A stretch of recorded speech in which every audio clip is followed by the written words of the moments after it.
क्या उत्तर प्रदेश में ओवैसी फैक्टर घातक सिद्ध होगा? क्या ओवैसी यूपी में वोट काट कर भाजपा के मददगार सिद्ध होंगे?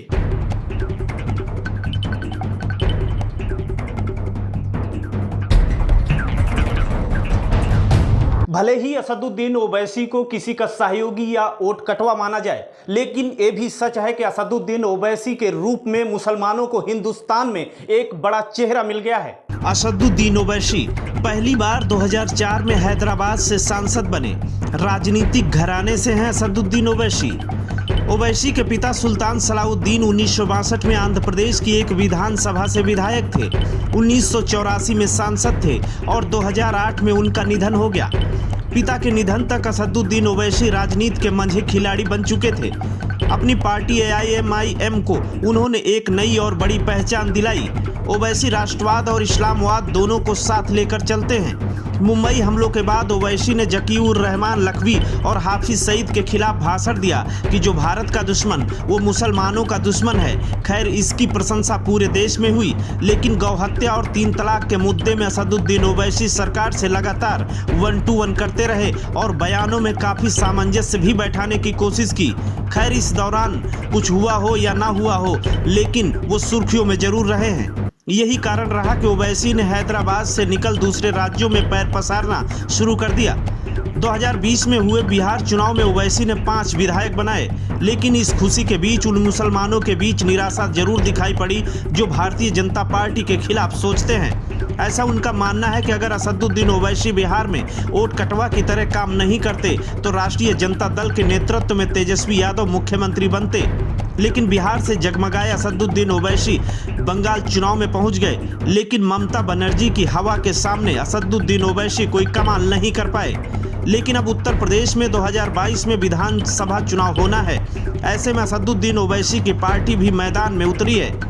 ओम प्रकाश राजभर से असदुद्दीन ओवैसी ने हाथ मिलाया था, लेकिन अब धीरे धीरे दूरियां भी नजर आ रही हैं। लेकिन असदुद्दीन ओवैसी को बिहार की तर्ज पर उत्तर प्रदेश से भी उम्मीदें हैं। असदुद्दीन ओवैसी की पार्टी कहां कहां कमाल कर सकती है, ऐसी विधानसभाओं को उन्होंने चिन्हित कर रखा है और पूरे जोर शोर से वहां पर AIMIM पार्टी अपने उम्मीदवार उतारेगी।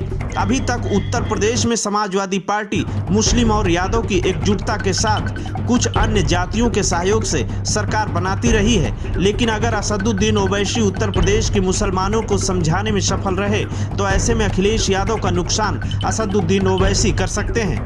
ऐसे में भारतीय जनता पार्टी भी ओवैसी की गतिविधियों पर नजर रख रही है। हाल ही में भारतीय जनता पार्टी के फायर ब्रांड नेता व सांसद साक्षी महाराज ने एक बयान दे सबको चौंका दिया था।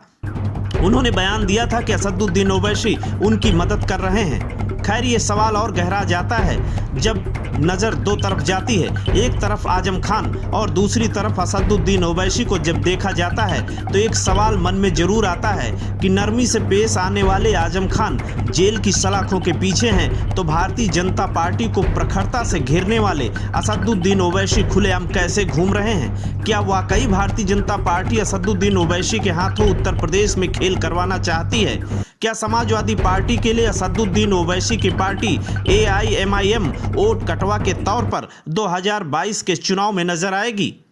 Bureau report, Ashok Kumar Yadav, INF Uttar Pradesh.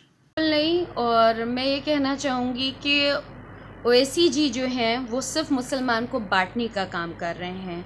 जो ये अगर वाकई ही मुस्लिम कौम के लिए कर रहे हैं तो आप ये बताइए कि जैसे कि इन्होंने अभी बंगाल में किया था कि मुसलमानों को बांटने का काम किया और मुसलमानों को बांट के उनके वोट बांटने का काम किया और मुसलमानों को ये मिसगाइड करते हैं।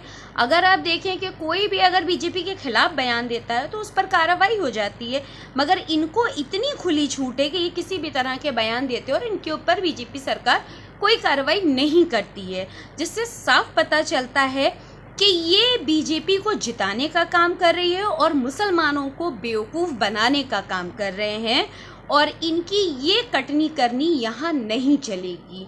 उत्तर प्रदेश की जनता को एक काम व्यक्ति चाहिए, जो वो सरकार चाहिए जो हित में हो, ना कि ये मज़हबों की राजनीति करे।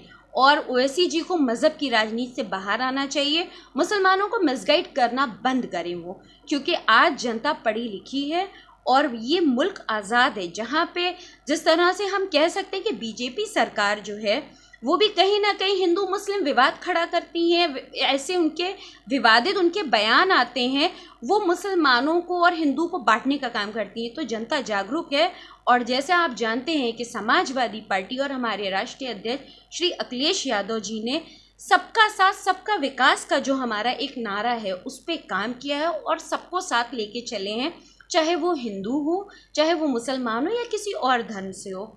तो मुझे नहीं लगता कि उनकी पार्टी यहाँ पर किसी तरह का दबाव बना पाएगी या अपनी सीटें ला पाएगी या किसी तरह का मुसलमानों पे रूल कर पाएगी, बिल्कुल नहीं। बड़ी मेहरबानी, उनको भगवान ताकत दे, ऊपर वाला खुदा उनका साथ दे। उन्होंने बिहार में भी हमारा सहयोग किया था, यूपी में भी करेंगे और बाद में पश्चिम बंगाल में भी करेंगे। आप नेता यूपी में स्कूल और अस्पताल देख रहे हैं और अभद्र भाषा का प्रयोग कर रहे हैं, लोकतंत्र में कितना ये सही है कितना गलत है? अभद्र भाषा का सामाजिक जीवन में कोई स्थान नहीं होना चाहिए, और जो लोग अभद्र भाषा का प्रयोग करते हैं मुझे लगता है कहीं न कहीं वो सामाजिक समरसता को ठेस पहुंचाने का काम करते हैं। किसान नेताओं ने सुप्रीम कोर्ट की बात मानने से इनकार कर दिया है, क्या कहना है? और सरकार का अगला दुर्भाग्य है देश का। इस देश की रक्षा के लिए राष्ट्र की बलवेली पर सुभाष चंद्र बोस से लेकर के पंडित चंद्रशेखर आज़ाद, भगत सिंह, पंडित रामप्रसाद बिस्मिल, अशफाक उल्लाह, झांसी की रानी, रामगढ़ की रानी, हजारों शहीद इस राष्ट्र की रक्षा के लिए बलवेदी पर न्यौछावर हो गए।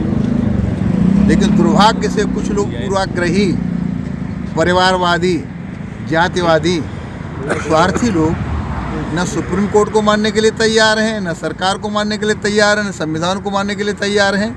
मुझे लगता है कानून को इस संदर्भ में अपना काम करना चाहिए, और जब सुप्रीम कोर्ट ने कमेटी घोषित कर दी तो आंदोलन का कोई अर्थ नहीं रह जाता है, तत्काल आंदोलन समाप्त होना चाहिए।